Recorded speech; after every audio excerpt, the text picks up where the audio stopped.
እርግጠኛ ነኝ ማትሪክስ የሚለውን ፊልም ታውቁታላችሁ ብዬ አስባለሁ። ብዙ ሰው የሚያውቀው ፊልም ነው፣ ግን በጣም የሚገርማችሁ ነገር በጣም ጥቂት ሰው ነው የፊልሙን ሴንትራል ሀሳብ የተረዳውና እንደው ፊልሙን እኔም ደጋግሜ ሳየው አይምሮ ላይ የቀረውን አንድ ሀሳብ ልንገራችሁ። ይሄ ፊልም ኮንቴክስቱ እንዲህ በደንብ ቢልድ አፕ ማድረግ የጀመረው ዓመተ ምህረቱ እንግዲህ እርግጠኛ የሆነው ዓመተ ምህረት አይታወቅም፣ ግን ወደ 2199 አካባቢ እንደሆነ ይገመታል።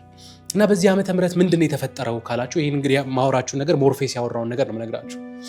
ምን ይሆናል የሰው ልጆች በ21ኛው ክፍለ ዘመን መጀመሪያ አካባቢ ኤአይ የሚባለውን ነገር ወይ ደግሞ አርቲፊሻል ኢንተለጀንስ የሚባለውን ነገር ዴቨሎፕ ማድረግ እንደጀመሩ ይናገራልና እነዚህ አርቲፊሻል ኢንተለጀንሶች በጊዜ ሂደት ራሳቸውን በደንብ አድቫንስ እያደረጉ ራሳቸውን የቻሉ ዘር ሆኗል። አሁን ሰዎች እንከፋፈላለን ጥቁር፣ ነጭ ምናምን እያልን እንደምንከፋፈለው በዚያ ጊዜ ግን የሰው ዘርና የማሽን ወይ ደግሞ የአርቲፊሻል ኢንተለጀንስ ዘር ተብሎ ለሁለት ተመድቦ ነበር።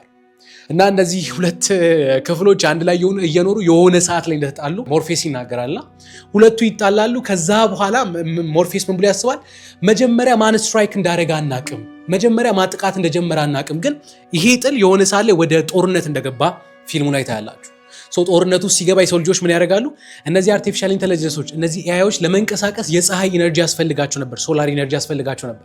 እና ሰዎች ለጦር እንዴት ነው እንደ ጦር ስትራቴጂ ሙሉ በሙሉ ሰማዩን በደመና ይሸፍኑባቸው። እነዚህ አርቲፊሻል ኢንተለጀንሶች ወይ እነዚህ ማሽኖች ለመንቀሳቀስ ኃይል ያስፈልጋቸው ስለነበር በጣም ቤስት የሚባል ኃይል ሲፈልጉ ካልተጠበቀ ቦታ ላይ በጣም የሚገርም ኢነርጂ ተገኘ። ከየት አትሉ? ይሄ ኢነርጂ የተገኘው ከሰው ልጆች ነው። ለካ ሲታይ የሰው ልጅ አይምሮ ውስጥ ኢነርጂ ፋይር ያደርጋል። ስታስቡ ኢነርጂ ይለቀቃል። ሰውነታችሁ ውስጥ ሂት አለ፣ ሙቀት አለ። እነዚህን ሂት እነዚህ ሙቀት ከዛ ደግሞ ፊውዥን የሚባል ሲስተም ተጠቅመው ፊውዥን እና ፊዥን እንግዲህ የሆነ ጊዜ ያወራው ይመስለኛል። ካላያችሁ ሼክ ልታርጉ ትችላላችሁ። ያንን ሲስተም ተጠቀሙና ከአንድ ሰው ውስጥ ብዙ ኢነርጂ መውጣት ጀመረ፣ ከ240 ቮልት በላይ። ስለዚህ ሰዎች ምን ማድረግ ጀመሩ? አፈኗቸውና እንግዲህ ፊልሙ ላይ አንድ ሲን አስቀምጥላችኋለሁ እያያችሁ ነው ብዬ ተስፋ አደርጋለሁ። አፈኗቸውና ከአንድ ሰው ውስጥ ለቴሌቪዥን ብላችሁ እንደምታስገቡት ድንጋይ ሰዎችን አስገብተው አርቲፊሻል ኢንተለጀንሶች ዊን እንዳደረጉ ማሽኖቹ እንዳሸነፉና ሰዎች ባትሪ እንደሆነው እንደቀሩ ታያላችሁ። ከዛ ምን ያደርጋሉ? ኦብቪየስሊ ሰው እሺ ብሎ አይተኛላችሁ። የሰው ልጅ በባህሪው እንደ ሬዚስት ያደርጋል አይደል? በቃ ያልተመቸው ነገር ካለ ይቃወማል። እንዳይቃወሙ ምን ያደርጋቸዋል? ሰውነታቸው ውስጥ ኤሌክትሪክ ያስገባሉ፣ በተለይ ጭንቅላታቸው ላይ። ከዛ እንደ ቨርቹዋል ሪያሊቲ አሁን በእኛ ዘመን እንዳለው ሲስተም ቨርቹዋል ሪያሊቲ ላይ አንድ ዓለም ይፈጥራሉ። አሪፍ ዓለም ነች።